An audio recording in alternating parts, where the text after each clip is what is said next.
Bonjour à tous.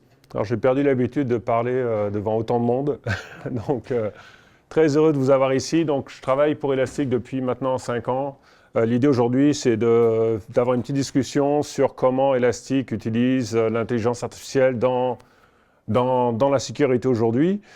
Et à travers cette discussion, je vais vous montrer comment c'est bien intégré à travers des produits comme l'assistant AI ou l'Attack Discovery qui vont aider les opérations des équipes de SecOps à justement investiguer les différentes threats aujourd'hui qui sont dans ce monde aujourd'hui.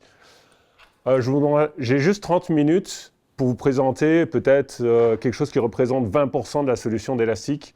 Je vous demanderai juste les solutions, si vous pouviez les garder à la fin. Moi, je suis là aujourd'hui et demain, donc vous pouvez venir me voir au stand, là, il n'y a aucun souci, mais j'ai vraiment besoin des 30 minutes. Mais venez à la fin, là, il n'y a aucun problème, là, on pourra discuter.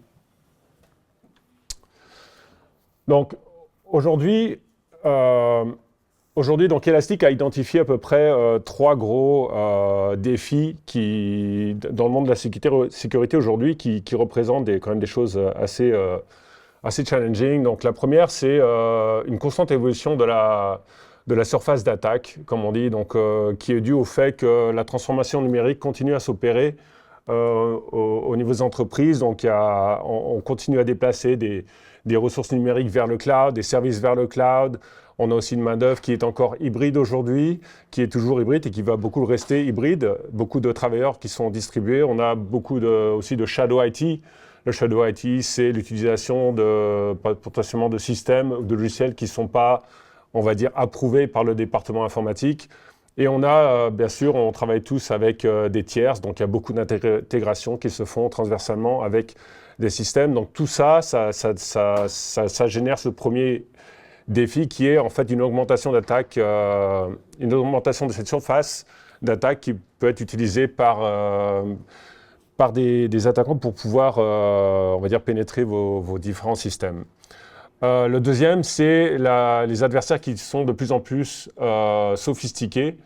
Et sophistiqués, ils utilisent aussi beaucoup de techniques qui vont, entre autres, en essayant de rester en fait sous votre radar, c'est-à-dire qu'ils vont utiliser par exemple des alertes qui vont potentiellement être générées comme des faux positifs, qu'il ne faut pas non plus, il ne faut pas rejeter. Donc c'est très important de comprendre que si vous avez des alertes faux positifs sur un utilisateur, une machine, ça peut forcément être lié, ça peut potentiellement être lié à une attaque qui est en cours ou au moins une reconnaissance qui est faite.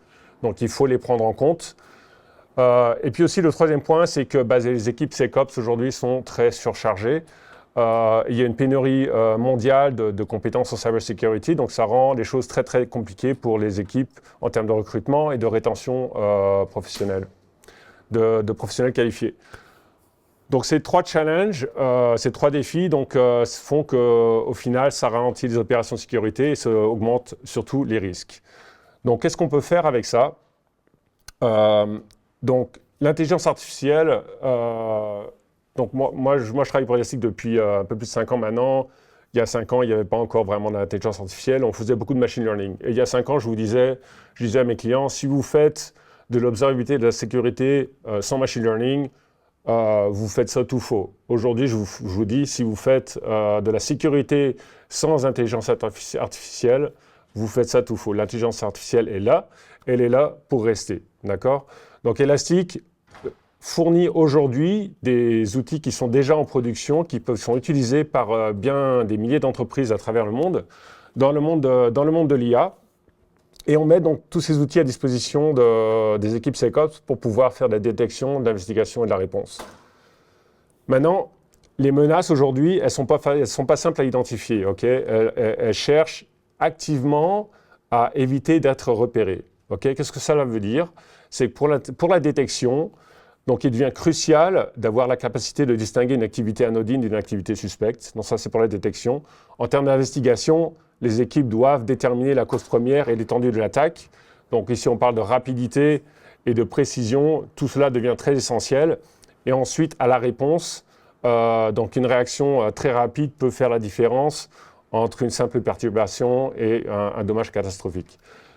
Du coup, c'est là que l'intelligence artificielle est pertinente et incontournable. Et donc après ces quelques slides, je vais vous démontrer un petit peu comment on fait ça avec Elastic. Mais très rapidement, comment Elastic fonctionne. Donc, dans une solution de sécurité, comme toutes les solutions, il faut aller chercher du data. OK? Faut aller chercher, donc la partie à gauche que vous voyez, la partie jaune, c'est la partie ingest. Donc, pour faire de la sécurité, il vous faut deux choses. Il vous faut des data de qualité, des données de qualité, et il vous en faut aussi en certaines quantités. Donc, on dit qu'à peu près, pour comprendre l'histoire d'une attaque, il faut à peu près 6 mois de données en général pour revenir en arrière. Donc, c'est pour ça qu'Elastic met beaucoup d'efforts à pouvoir stocker des données, de plus en plus de données à un moindre coût. Okay. Ensuite, au niveau des intégrations des données, il faut aller les chercher. Donc, Elastic a donc un catalogue complet d'intégration. Mais pas seulement ça, c'est on normalise toutes les données. Donc, à chaque fois qu'on va aller chercher des données, elles sont normalisées, elles sont mises en schema open source.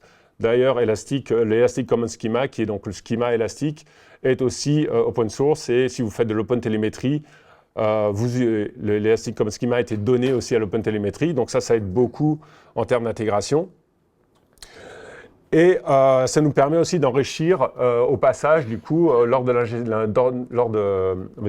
chercher les données, d'enrichir et d'alimenter toute la partie analytics en sécurité qui va se trouver à droite. Donc au niveau de la gestion, voilà, au niveau de la partie Elastic Security, il y a vraiment, on va dire, 3 composants principaux. La première chose, ce sont les règles. Donc les règles qui permettent de la détection automatique des différentes menaces. Donc les règles, vous n'avez pas besoin de les écrire, elles sont déjà écrites. On a un groupe qui s'appelle Elastic Security Labs, que vous voyez en haut. L'Elastic Security Labs, c'est un groupe d'experts en sécurité qui donc surveille ce qui se passe dans le monde. Et donc dès qu'il y a des choses, ils écrivent des règles et vous les mettent à votre disposition. Donc vous n'avez pas besoin d'écrire les règles. Vous pouvez toujours réutiliser ces règles si vous le voulez. Mais ces règles sont là, donc vous avez juste, elles sont organisées par, on va dire, tactique. On suit le Meteor Attack Framework. Donc en termes de lancement de la solution, une fois que vous avez vos données, vous mettez en place les règles et la reconnaissance commence à se faire immédiatement. Ensuite, Elastic fait beaucoup de machine learning depuis déjà environ 5 à 10 ans. On va utiliser le machine learning pour l'apprentissage automatique, pour identifier des activités anormales susceptibles de révéler un comportement suspect. Okay. Donc, le machine learning, les règles, l'intelligence artificielle, je vais en parler un petit peu plus dans quelques instants, mais tout ça, c'est vraiment on va dire les blocs principaux de la solution Elastic qui forment donc le SIEM Elastic comme il est aujourd'hui. Maintenant, quand je vous disais que l'intelligence artificielle est là pour rester, c'est parce qu'en fait, on y croit Elastic et on est de façon persuadé, comme beaucoup de monde, mais notre objectif est surtout d'intégrer la vision d'Elastic pour l'intelligence artificielle et vraiment d'intégrer l'IA dans tous les flux de travail des opérations de sécurité, donc afin de permettre non seulement une adoption rapide d'Elastic Security. Donc, si vous vous rappelez des 3 objectifs, un des problèmes, c'est le manque de main-d'œuvre, l'adoption d'un produit qui doit se faire très facilement. Donc, Elastic travaille beaucoup à ce sujet-là pour que ce soit très facile d'adoption. Et ensuite, d'accélérer la détection, l'enquête et la réponse aux différentes menaces. D'accord? Donc, Elastic, elle, sur le marché des différents fournisseurs en sécurité, on se démarque parce que en termes d'utilisation de l'IA, Elastic Security se repose sur la plateforme Elasticsearch qui est le Generative AI. Donc le Generative AI, on parle de Generative AI par définition, c'est quand on utilise un Large Language Model, un LLM, qui vient utiliser une application. Donc ça, c'est le Generative AI. Vous utilisez un LLM dans une application, le Generative AI. Elasticsearch est un leader dans ce domaine. Maintenant, on se distingue de 2 façons. La première chose, c'est que Elasticsearch est open source, ce qui veut dire que Elastic publie des informations détaillées de tous ses logiciels, ses API, ses différentes règles, les modèles de détection, même la protection des airs, tout ça, c'est open source. Ce qui veut dire que si vous avez des LLM, tous les LLM sont formés sur les données publiques. C'est-à-dire qu'aujourd'hui, tous les LLM ont une connaissance approfondie de la solution d'Elastic, ce qui fait que c'est très simple après de pouvoir intégrer un LLM avec Elastic. Et l'autre chose, c'est que donc Elasticsearch est une plateforme, un leader mondial dans les plateformes de Generative AI. Donc Elastic Security va bénéficier de toutes ces avancées technologiques qu'on aura dans le Generative AI. Et ça devient très très facile du coup de connecter un LLM de votre choix, on-prem ou dans le cloud. Et Elastic va bientôt avoir aussi son propre LLM. Okay, donc ça, c'est pour la vision d'Elastic dans le AI. Et qu'est-ce que ça donne tout ça? Ça donne essentiellement deux produits. Un premier qui s'appelle l'AI Assistant. Donc l'AI Assistant, c'est un outil vraiment bien intégré dans la plateforme où vous allez pouvoir...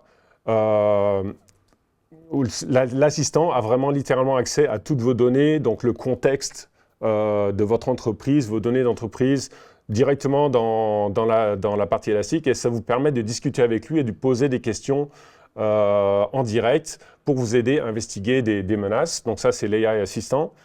Et on a ce qu'on appelle l'Attack Discovery. Donc ça, on est plus au niveau du SOC Analyst, qui voit plein d'alertes arriver et qui se dit par où commencer. Et du coup, l'Attack Discovery, comme je vais vous le montrer, aide à faire justement du triage juste là, pour savoir, OK, mon focus, il doit aller exactement sur quoi.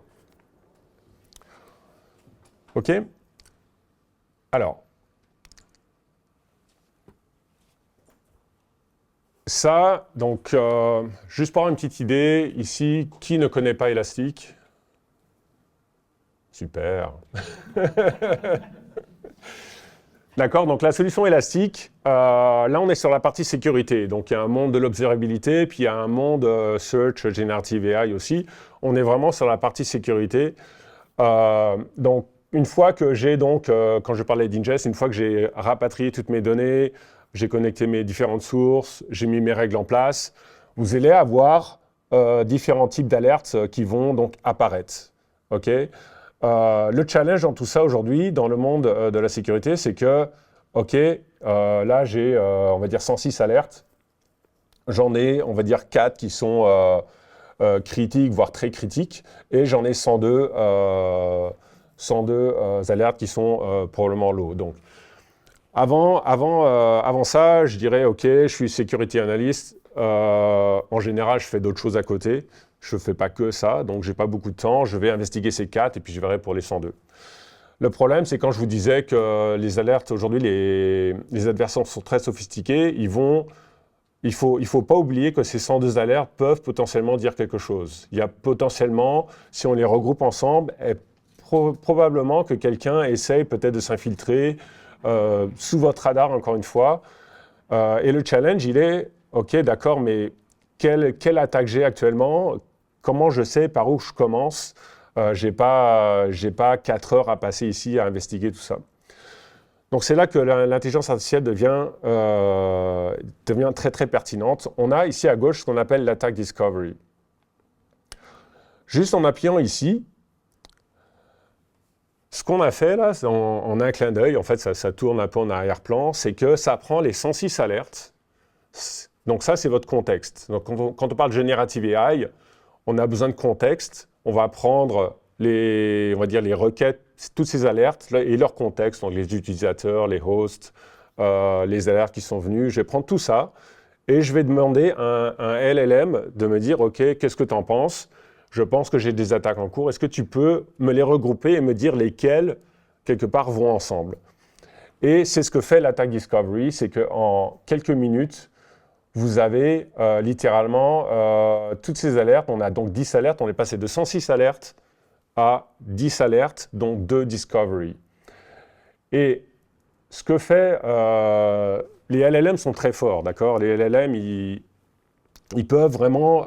ils ont un pouvoir d'analyse très, très important. Ils peuvent analyser, mettre en contexte, résumer. Et c'est exactement ce qu'on a fait ici en quelques secondes. C'est que vous avez déjà, ici on a donc une alerte malicious Excel, donc un Excel qui potentiellement a été utilisé, donc une menace à travers un Excel qui a été utilisé pour probablement déployer un malware pour faire de la reconnaissance. On a, je vais peut-être vous le mettre un petit peu plus grand, pardon. Donc ici, on a donc le résumé, donc malicious, donc un Excel malicieux sur tel poste. Donc là, on voit tout de suite la corrélation des données. Donc autant je suis dans la partie Attack Discovery, si je clique ici, je peux aller voir toutes les informations de mon poste. Je peux aussi, voilà. Donc il a été exécuté, donc un Excel qui a été exécuté, qui a donc exécuté une macro et qui ensuite a fait, on va dire, un network scanning, targeting, tel host et sur tel port et ainsi de suite. Donc ça, en quelques minutes, le security analyst, il sait qu'il a le focus, il sait exactement ce qui se passe, il a un résumé. Et on a donc des détails sur l'attaque, donc comment elle a été, elle a été appliquée. On a les différentes tactiques qui sont utilisées. D'accord ? Et ici, on a le regroupement de parmi les 106 alertes, voici les 8 alertes pertinentes. Voilà, et à partir de là, donc, je peux commencer à investiguer, chaque alerte l'une après les autres, et essayer de comprendre ce qui s'est passé. D'accord ? Donc, quand je vous parlais de règles, les règles, par exemple, ici, j'en ai une ESQL PostScan. Les règles, en fait, elles sont déjà prédéfinies pour vous. On a un degré de sévérité, on a l'alignement avec le Meteor Attack Framework. La requête ici, qui vous paraît très compliquée, sont écrites, on les écrit pour vous, donc vous n'avez pas besoin de les réécrire. Et ensuite, donc ces requêtes vont, par exemple, ici, elle va tourner toutes les 5 minutes et va faire, on va dire, un look back de 4 heures pour revenir sur les données de 4 heures de temps. Donc on a à peu près 1400, 1600 de ces règles qui sont organisées, donc vous les mettez en place dépendant de votre stratégie en termes de sécurité. Au bout du compte, vous avez toutes ces alertes et là vous pouvez donc investiguer. Donc je peux prendre, on va dire, si je prends cette alerte ici, donc j'ai des choses comme les détails de l'alerte ici par exemple, où j'ai ce graphique qui me permet de connaître en fait le déploiement de la différente attaque, comment elle a été opérée. Donc là, on est sur une machine Windows, je vois les différents process. Et sur certaines d'entre elles, je vais voir aussi si, par exemple, il y a eu un lateral movement. Donc je vais voir plusieurs branches qui peuvent partir. J'ai la description de ma règle ici, j'ai le résumé. Et on a aussi, donc, on peut avoir aussi, donc, beaucoup de ces règles vont avoir ce qu'on appelle un investigation guide qui va être à votre disposition. Donc, quand on parlait d'adoption rapide, toutes ces règles vont, dans la majorité du temps, avoir justement ce guide. OK, qu'est-ce que je dois faire, comment je dois faire, en fait, qui reprend essentiellement des différents points du Meteor Attack Framework. Maintenant, une fois que j'ai ces alertes, je peux faire plusieurs choses. La première, c'est je vais utiliser l'IA parce que tout simplement, si ce n'est pas clair, je veux potentiellement lui poser des questions.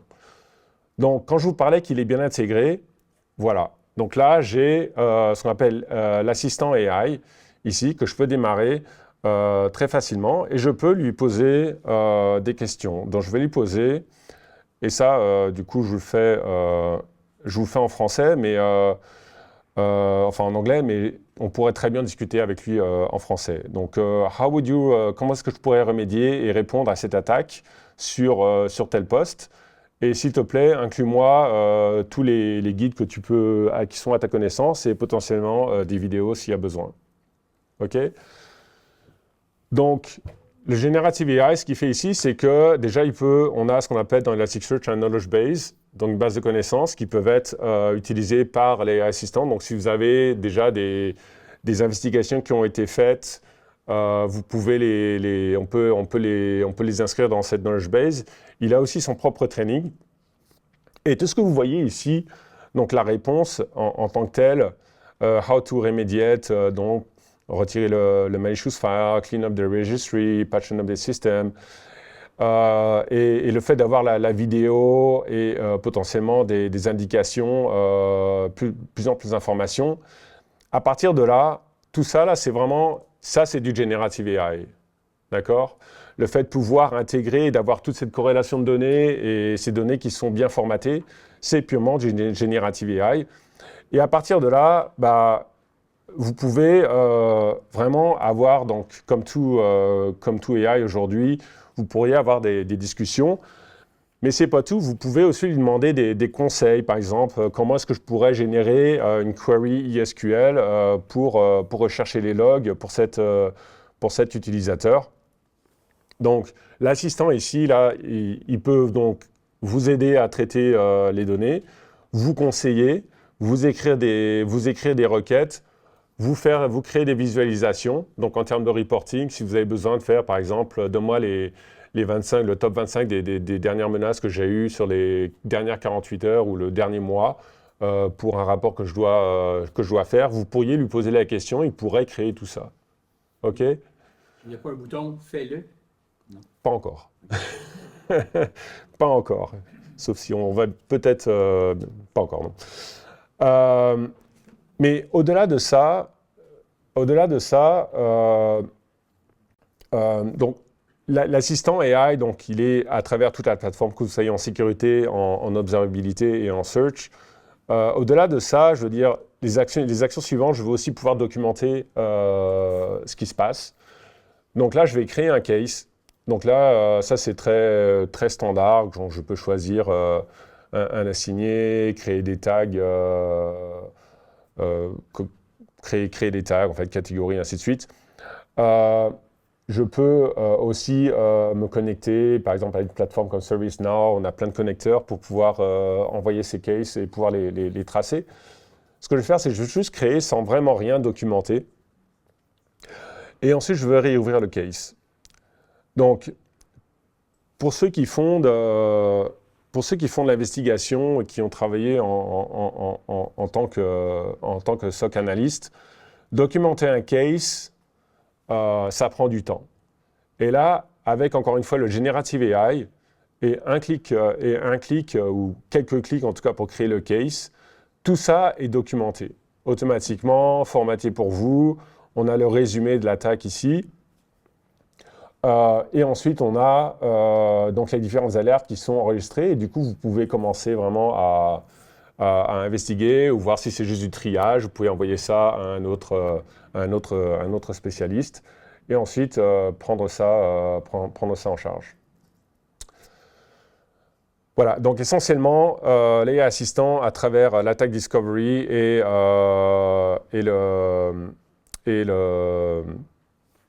les différentes alertes. Donc, juste là, vous avez quand même, vous pouvez gagner beaucoup. Est-ce qu'il y avait des questions?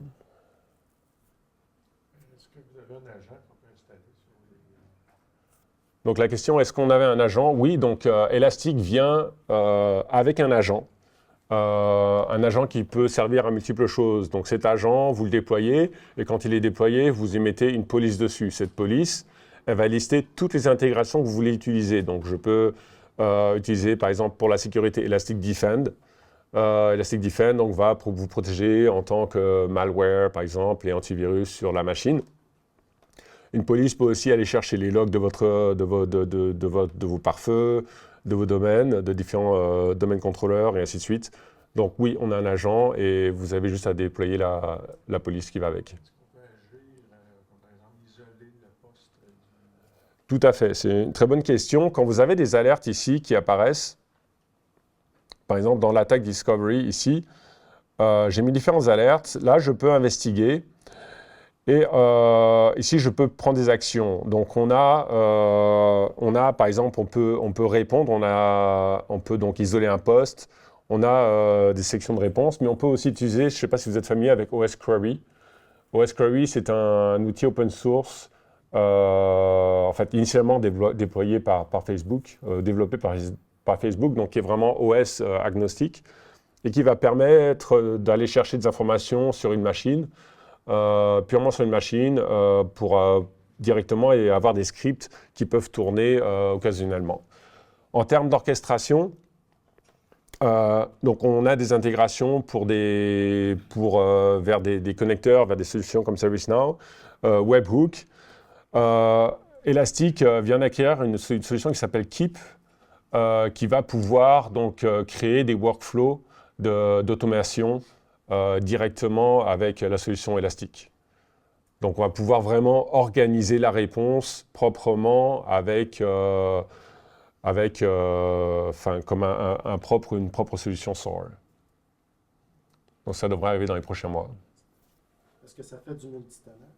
Plusieurs clients, des choses comme ça, ça demande de faire? Oui, il n'y a aucun souci. Donc Elastic, donc à la base d'Elastic Security, c'est Elasticsearch. Et Elasticsearch est très très bon à faire du multitenant.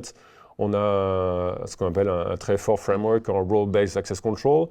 On a beaucoup de clients, notamment des MSSP au Canada, qui utilisent un cluster pour faire du multi-tenancy pour leurs clients. Donc, il y a vraiment, là, on est très, très fort dans cet endroit. Est-ce que les clients pourraient avoir un accès à la plateforme conscrit à l'intérieur de leur propre environnement?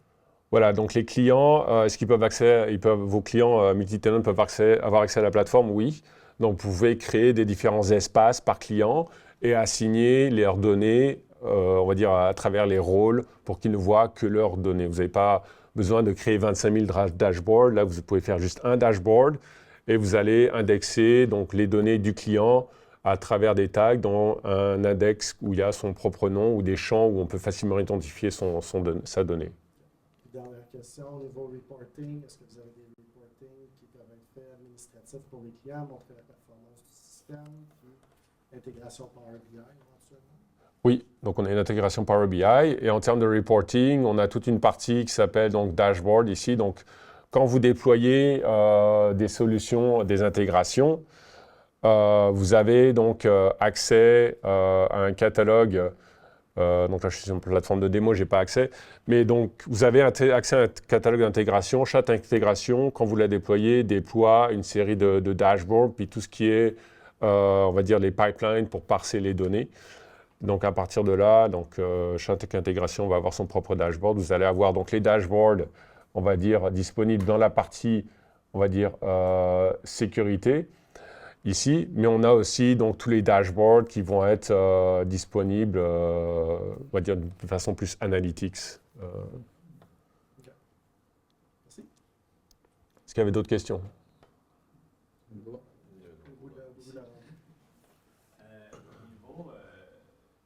Quand on a beaucoup d'outils comme ça, on peut parler d'intégration, surtout que des XDR existants, Sentinel-One, CrowdStrike.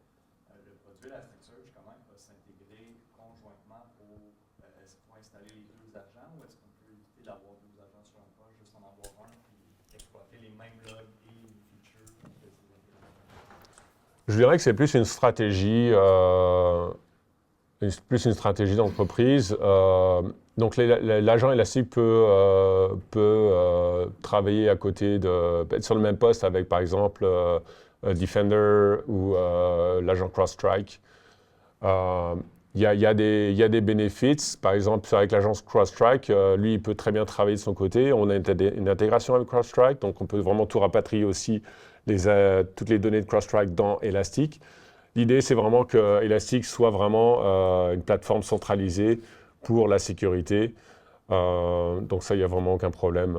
Si en même temps, moi j'ai CrowdStrike, l'intégration est assez poussée pour que je n'avais pas besoin d'installer l'Elastic Agent Security pour que les deux aillent couler toutes les données, ou c'est de recommander d'avoir quand même les deux agents?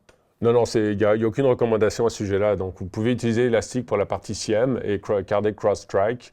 Il y a vraiment aucun problème là. Il y a vraiment... Oui.